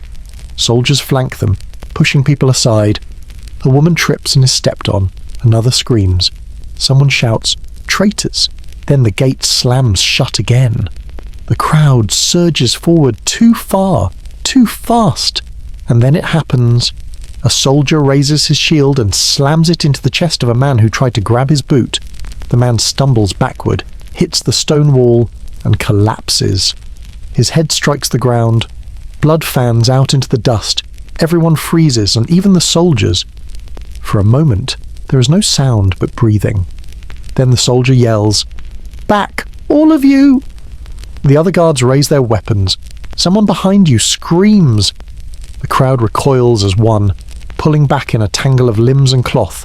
Your father grabs your wrist. "We have to move." "But what about the gate?" "It's closed. We can wait." "No." He turns the cart sharply and begins moving away from the gate, weaving through the stunned crowd. Your mother gasps with every jolt. You glance back once. The man who was struck isn't moving. A priest kneels beside him, murmuring something. Agatha limps beside you, breathing hard. "It's not at the gate," she mutters. Demetrius should be down by the harbour. You pass a family sobbing by the wall, another arguing over a stolen blanket, a third just sitting motionless, staring at the stones, like they've been there for hours and might never get up again. When you finally reach a quieter part of the road, your father stops. He looks exhausted. His face is damp with sweat. His hands tremble. "We're not getting in that way," he says. Your mother adjusts her shawl. Her voice is steady, but low. "Then what?" He turns to Agatha. "You said he works at the docks."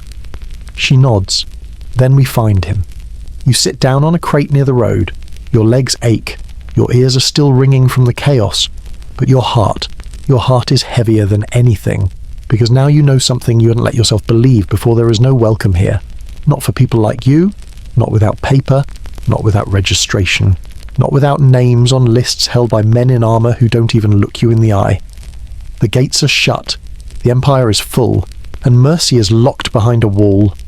You stare at the stone archway in the distance, where the crowd is still gathered, still hoping, and you hear your father say, not bitter, not angry, just final, "We'll find another way." You find the harbour by following the smell. It's not the scent of salt and sea you imagine from old stories. It's something thicker brine and smoke and bodies pressed too close. Fish rot in crates. Seaweed clings to wooden posts. Oil slicks shimmer in shallow puddles. The air is heavy with the breath of thousands. You thought the crowd at the city gate was bad. This is worse. Here, desperation doesn't beget works. Men push carts, unload sacks of barley, carry crates of salted meat. Women scrub pots in brackish water. Children run barefoot through fish guts, chasing after dogs with more ribs than fur. The docks are wide but crammed, fenced off by spiked wood and patrolled by soldiers who bark orders and strike fast. "Is he here?" your father asks. Agatha squints against the glare of grey light reflecting off the water. "He should be." She leans hard on her stick. "If he didn't fall sick or get himself stabbed." You push forward through the crowd, weaving past ropes, baskets, and muttered curses. A man yells something about spoiled olives. A woman dumps water over a stall covered in flies. You pass a line of men chained at the ankle, hauling barrels in silence. "Dock 3, Agatha mutters. "Always dock 3. When you reach it, she doesn't hesitate. She marches limps, rather straight up to a man with a tally stick and grabs his sleeve. "I'm looking for Demetrios," she says. The man tries to brush her off. Agatha plants her cane between his feet. "Here's my son," she growls. "You'll find him, or he'll plant you like a bad potato." The man blinks. Then he points. There. You follow her gaze. A tall man, broad shoulders, thick arms, face smudged with sweat and dust, is unloading sacks from a barge, barking orders in between grunts. He doesn't look back when Agatha calls his name. "Demetrios," she says again. Louder. Still nothing. Agatha turns to your father. "Hold this," she says, handing over her stick. Then she cups her hands around her mouth and yells with the full strength of someone who once survived childbirth in a thatch-roofed hut. "Demetrios, I swear on the bones of your grandmother, if you don't turn around this instant, I will find a sandal and beat you with it in front of every sailor here." The dock falls silent. The man freezes, slowly. He turns. You watch his face change. "Ma," he says, voice cracking like dry wood. Agatha nods. He drops the sack. They meet halfway, no hug. Not right away, just hands on shoulders, heads tilted, as if checking that the other is real. Then, wordlessly, he pulls her in and squeezes her tight. You look away. Your mother is crying quietly. Your father doesn't. Demetrios waves the four of you toward a storage shed nearby, hidden between shipping crates. Inside, it smells like mildew and fish oil, but it's dry and quiet. He brings food, real food, bread, dates, a handful of dried figs, even cheese. You eat with your hands, barely tasting it. "You came all this way?" he asks. Agatha wipes her mouth, and broke my ankle in the process. He kneels beside her. "You should have stayed put, and missed my chance to see how badly you've aged." They laugh. "It's not long, but it's real." Then Demetrios turns to your father. "You need to get in," he says. Your father nods. "You and half the countryside." Demetrios mutters. "But we have you," Agatha says. Demetrios looks down, then back up. "There's a side gate near the grain port," he says. "Only used by dock workers and inspectors. Most guards don't care if someone slips through, as long as no one's looking." "Will they let us through?" your father asks. "If I vouch for you, maybe," Demetrios replies. "But you need to look like labourers, not refugees." Your mother tries to stand, but winces. Demetrios sees it. She can sit in the cart, say she's been working all day. She has, your father says. Demetrios nods. That night, you sleep in the shed on a pile of empty grain sacks. It's the softest thing you've felt in weeks. At dawn, you dress in borrowed tunics, torn at the sleeves, dusted with ash. Agatha ties her scarf tight, hiding the lines on her face. Demetrios walks ahead, cart stacked high with sacks your mother hidden inside, wrapped in tarps. You pass the main road in silence. The same crowd still gathers outside the main gate. But you walk a different path, now narrow, muddy, flanked by stone and shadow. When you reach the grainport gate, a single guard leans on a spear, half asleep. Demetrios nods to him. "Work crew," he says. The guard eyes the cart. What's she carrying? Tools? Sick of being on her feet. The guard shrugs, then steps aside. No questions, no papers. You're in. Inside the city. The light feels different. Not brighter, but quieter. As if the walls dampen the fear. But that doesn't last. As you walk deeper into the quarter, past rows of shuttered shops and silent markets, you see it. The lines for bread, the locked fountains, the closed churches, rations someone asks as you pass. "Please, my child, just one crust." A soldier yells at a group of children playing near an alley. They scatter. Demetrios stops outside a warehouse near the water. "You can stay here a day or two," he says, "but not more. They'll start asking questions." Your father nods. "Thank you." Your mother says. Demetrios looks at you, then back at Agatha. "He'll come back tonight," he says. As he turns to leave, your father stops him. "You saved us." Demetrios shakes his head. "Just remembering who taught me to tie my sandals." Then he adds, "But don't think this city's safe." Your father frowns. Demetrios lowers his voice. Inside the walls, it's quieter, but not better. The hunger's still here. The sickness too. Some say it's moving through the ports. Fever, boils, black tongues. He looks at his mother, then you. If you can get out again, don't wait too long. Then he's gone, and the city closes in around you. You start working the next morning. There's no formal hiring, and no paper, no name, no promise. Just a look exchanged with Demetrios, a nod, and a place to stand inside the grain warehouse. The building is vast, dark, and cold long stone walls filled with the smell of mildew, earth, and something dry and metallic like rusted coins. Your job is simple. Carry sacks from the cart to the pile. Stack them in neat rows. Sweep the dust. Don't speak unless spoken to. Don't ask questions. There are others like you. Dozens, maybe hundreds. Farmers, wanderers, dock hands, all working for food, not pay. The rule is clear: if you move, you eat. If you don't, you're replaced. The sacks are heavier than they look. You try to lift the first one, and your arms tremble. Your back aches by the third. Your knees burn, but you keep going. Your mother stays in the warehouse loft, helping sort the chaff from the grain, her leg bound tight with a rag dipped in vinegar. She barely speaks. Your father hauls crates with the other older men who don't bend as well as they used to, but still know how to carry weight with dignity. The food comes at sunset, a bowl of thin rice porridge, tinged grey from fish stock. No fish, just the ghost of it. Still you eat every drop. You scrape the bowl with your finger, you suck the salt from your thumb, you dream of bowls that are never empty. That night, you sleep on a burlap sack filled with crushed husks. You dream of soft pillows made of cloud and steam.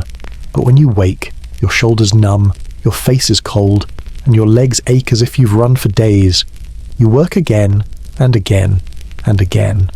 No days off, no full meals, just movement and silence and survival.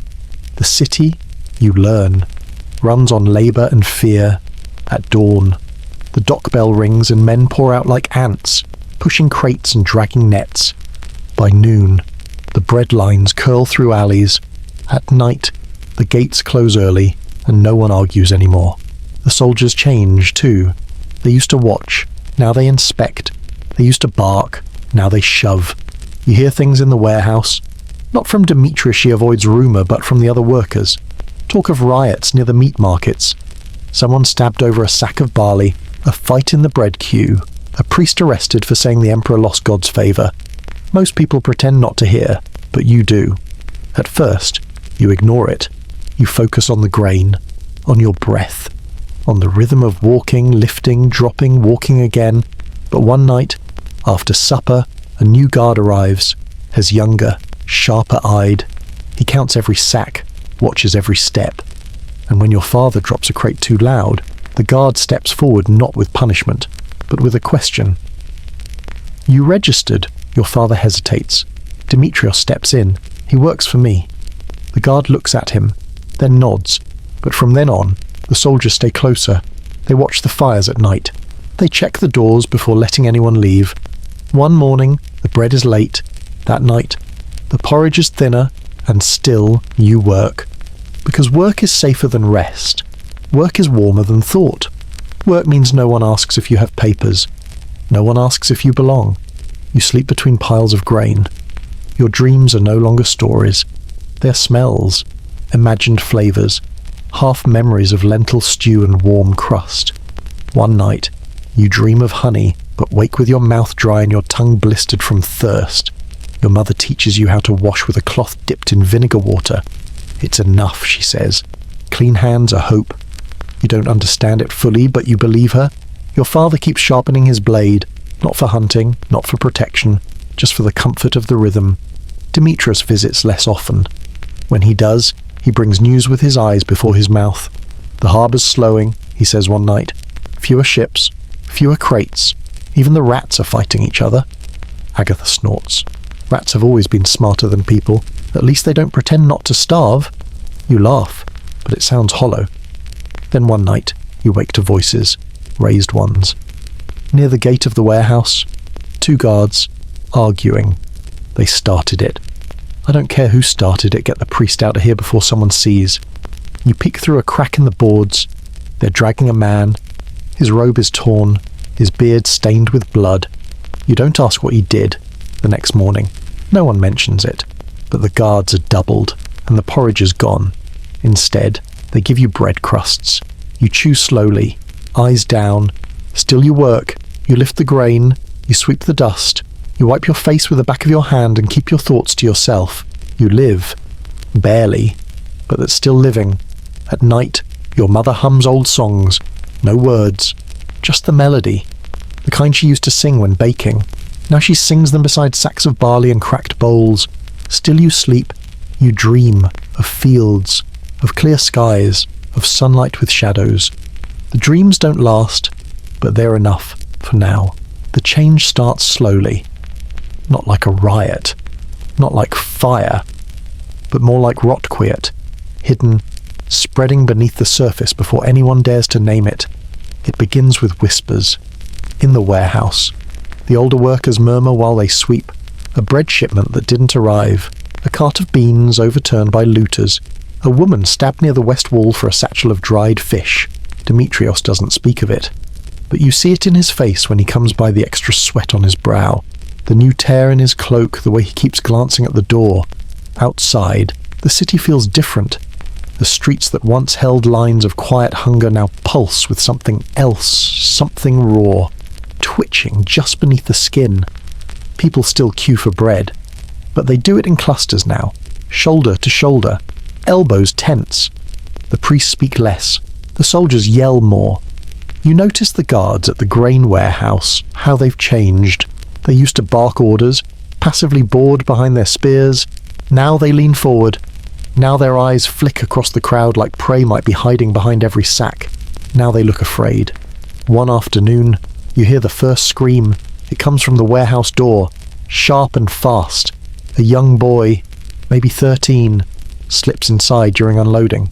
You don't see what he takes, only that a soldier grabs him by the collar, throws him to the ground, and kicks him once, twice. He doesn't scream after the second time. They drag him out by the ankles. Demetrios says nothing. Your father says nothing. Everyone keeps working. But that night, the workers sleep closer together. People check their pockets, hide their crusts, carry their knives a little nearer. The next day, the porridge doesn't arrive. No explanation, just missing. Some say the priest who prepared it was arrested. Some say the guards stole it. Others just stop asking. You chew on a stale rind of bread until your jaw aches, and you pretend the water tastes like soup. The next blow comes harder. A man is stabbed in the warehouse, not by a guard but by another worker, over a bowl of boiled lentils, left unattended on a crate. You don't see it happen, but you see the stain, the smear, the quick hush that follows. The man who did it disappears. No one speaks his name. Later that night, your father tells you to sleep with your shoes on, while you ask, in case we need to run. The next day, the soldiers lock the warehouse doors from the outside. You're not prisoners, but you're not trusted anymore either. People begin glancing over their shoulders when they eat. Even your mother stops singing. On the third day without proper food, a girl no older than you passes out in the corner. She hits the stone floor hard. Her brother carries her out in silence. Still you work, because if you don't eat. And even if there's nothing to eat, you don't want to be seen as the one not trying. That evening, your father helps unload a new shipment of rice. You hear the crates being dragged, see the workers forming the line. You're helping with ropes when you hear a crack. Wood, then another. Not wood. Bone. You turn. Your father is on the ground. A crate lies beside him. Broken open. His hand clutches his shoulder. Someone dropped it. Or maybe someone pushed. No one knows. Or no one wants to know. Demetrios pushes through the crowd, kneels beside him, checks the arm. It's not broken, he says. Just deep. Your mother arrives. She says nothing. Just drops to her knees and presses a cloth to the wound. It stains fast. She doesn't cry. Doesn't ask who did it. Doesn't even look at you. Just keeps pressing. You watch your father's eyes. They're open, but they're somewhere else. Not from pain.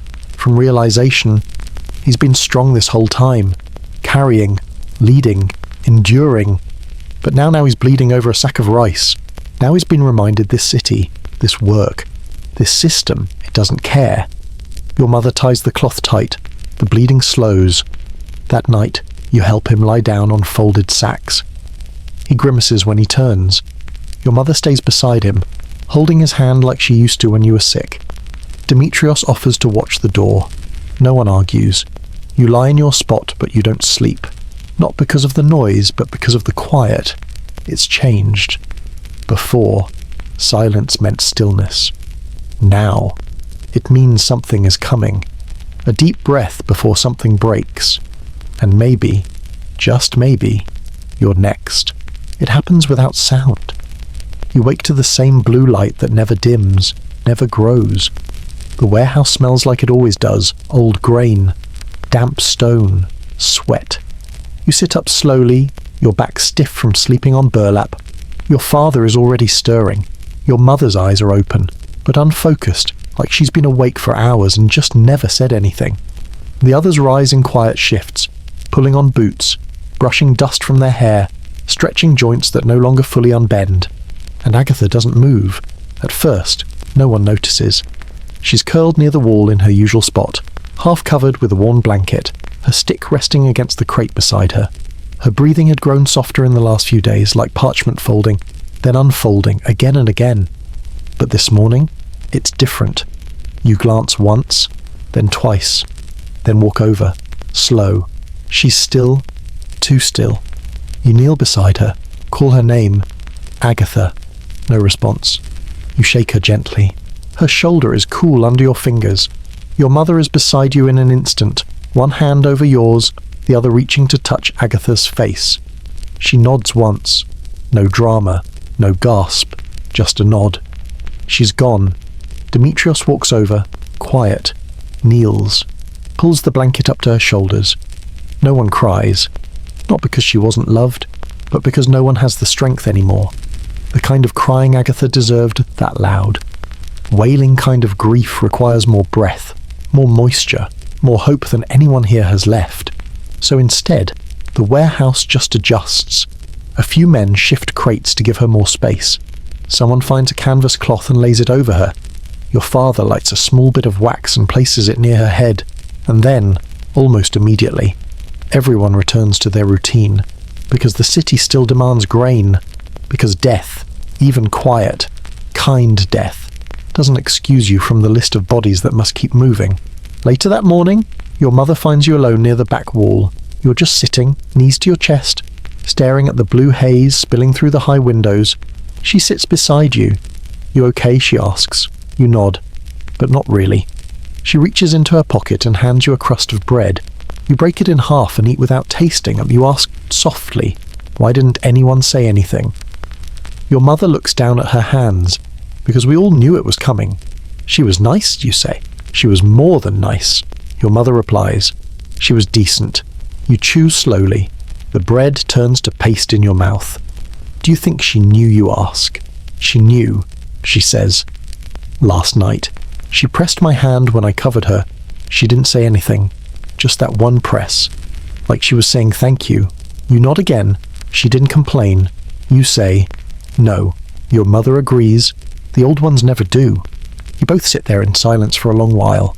By afternoon, Demetrius finds an old tarp and some rope. He and your father wrap Agatha with care. No ceremony, no hymns, just hands and time and reverence. They carry her through the grain door when the guards aren't looking. She's buried in a quiet patch of earth behind the warehouse wall. The ground is cold, but not frozen. The shovel doesn't fight too hard. Your mother places a stone on top of the grave, then another, then, one by one, others do the same. No one says a word. Back inside, people rearrange their sleeping spots. Someone claims the space where Agatha lay. No one objects. That night, you lie awake longer than usual. You try to remember the sound of her laugh. You try to remember the first thing she said to you. You try to picture her face without the blue light draining it. You fail. The memory slips like water through fingers already too dry. You close your eyes, hoping for sleep. But even your dreams betray you. You dream of the sun, but it's still blue, still cold. You dream of the world ending, but in the quietest way possible, one person at a time, with no screaming, no fire, no noise, just one more space to rearrange, one less bowl, one fewer hand on the grain sacks. You wake before morning. You don't even remember falling asleep. Your mother is already boiling water over a small fire. She hums something, an old lullaby, but it's only half there. You sit beside her. She hands you a cup. You sip. It tastes like nothing. You look at her. Do you think there are other places still warm? She doesn't answer. Instead, she says, well, keep going. To where somewhere, she says. Somewhere that remembers what spring felt like. You want to believe her. You do. But today, even belief feels like work. You set the cup down, rest your head on your knees, and listen to the warehouse breathe. People shifting, grain shifting, the city still alive, but thinner, colder, and less forgiving with each day. And as the sun climbs, invisible behind the haze, you understand something new. You're not waiting for salvation anymore. You're just trying to last longer than the light. You don't mark time anymore. Not in days, not in meals, not even in the blue hours that pass between one empty bowl and the next. Now, you count time in absences.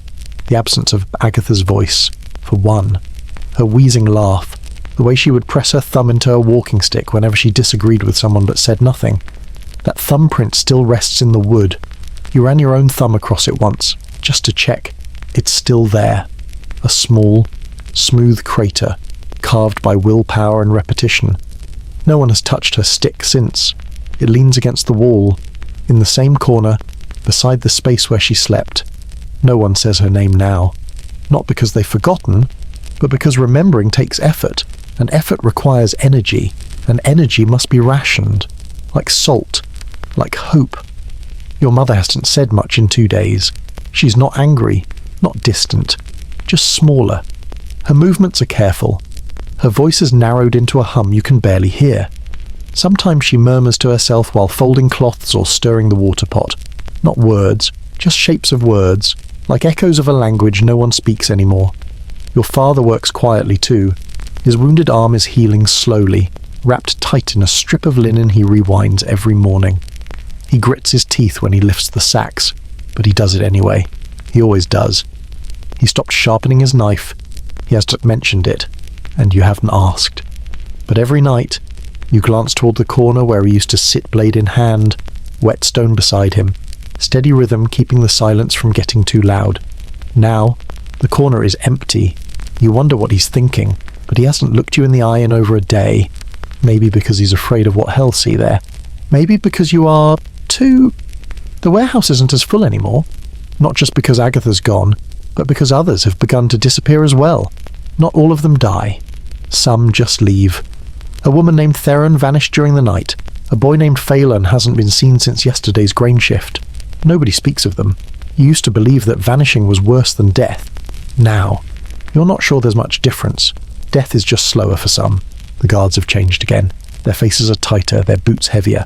They don't shout anymore. They whisper now, to each other, into their sleeves, behind crates. One of them kicked over a soup pot this morning accidentally or not. You couldn't tell. No one protested. No one even flinched. You just watched the broth soak into the dirt darker than blood, until someone scooped the wet earth into a tin and tried to drink it. You didn't stop them. You wouldn't have, even if you could. Later that evening, after the work bell rang and the workers collapsed into their usual corners, your mother tried to sing. Her voice cracked on the first note, and then she stopped. Not because she forgot the words, but because no one else remembered the tune. You watched her eyes shift to the ceiling, as if the melody might still be hidden there, carved into the wood. It wasn't... That night, you didn't dream. You used to, even after Agatha died. Dreams of home, of warm fields, of your father smiling with bread in his hand. Now nothing, not even nightmares. Just the blue light, pulsing behind your eyes, even when they're closed. When you woke the next morning, you didn't reach for the water and you just sat still, waiting. You don't know for what.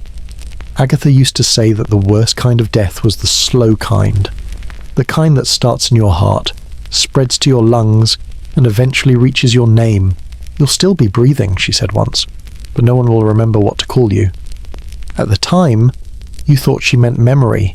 Now you think she meant meaning, and that might be worse, because you're still here, still breathing, still moving sacks, still pretending that every motion buys you another day, but you're not sure what that day contains. You used to imagine survival as something glorious, a light breaking through. Now, survival feels like mud, heavy, clinging, without shape, and still you move, still you wait, still you press your fingers into Agatha's walking stick once a day, just to remind yourself that someone who loved fiercely once stood where you are, and you wonder quietly, deeply. When did you stop calling yourself a child And when did you stop being one you hadn't meant to go beyond the warehouse district? It started with your father needing help. A delivery, he said. A shift in the rotation. One of the handlers had fallen ill vomiting dark liquid. Someone whispered. You didn't ask more. You followed him with the cart, loaded with barley sacks and 2 casks of vinegar-tinged oil. The guard at the inner checkpoint barely looked up as he waved you through. His uniform was clean, but his hands shook when he reached for his flask. The deeper you walked, the quieter the city became. Not peaceful, just absent. The wide roads were still there, the tiled roofs, the carved statues of saints whose eyes had long since worn smooth, but everything felt like a stage after the actors had left. Laundry lines hung frozen in air. Shuttered windows clicked softly in the wind. A cat sat in the middle of a fountain basin where no water had flowed for weeks, licking its paw like nothing had changed. You passed a school, or what used to be one. The sign was still above the doorway, painted in blue and gold, faded by time. Inside, the desks had been pushed aside to make space for cots. Most were empty, a few held thin figures wrapped in cloth, too still to be sleeping. A woman scrubbed the floor in the corner, over and over, though the stain beneath her hands had already soaked into the wood. She didn't look up. You passed what might have once been a library. There were books, certainly, but scattered, trampled, their pages curled like petals after frost. A man sat on the steps, holding a scroll to his chest like a child clinging to a doll. His lips moved silently, maybe reading, maybe praying, maybe both. Your father kept walking. You passed a chapel. 2 guards stood at the entrance not to protect, but to turn people away. You saw a man on his knees outside the threshold, hands raised, face turned upward. The guards didn't strike him, but they didn't help him either. Your father leaned close. The priests don't feed anymore, he said quietly. Too many mouths. They keep what they have. You nodded. You didn't know what else to do. The drop point was a small plaza, once part of the grain inspector's quarters. You saw remnants of what it used to be carved archways, mosaics of harvest scenes, fig leaves etched into stone.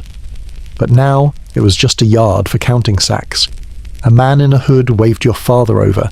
They talked business weight, storage, dry rot. You wandered. In the corner of the plaza was a doorway, partially open, inside a small room, lit by a single shaft of pale light. It smelled like dust and ink and something faintly medicinal. There were benches long, flat, worn smooth by years of sitting, a place for teaching or confession.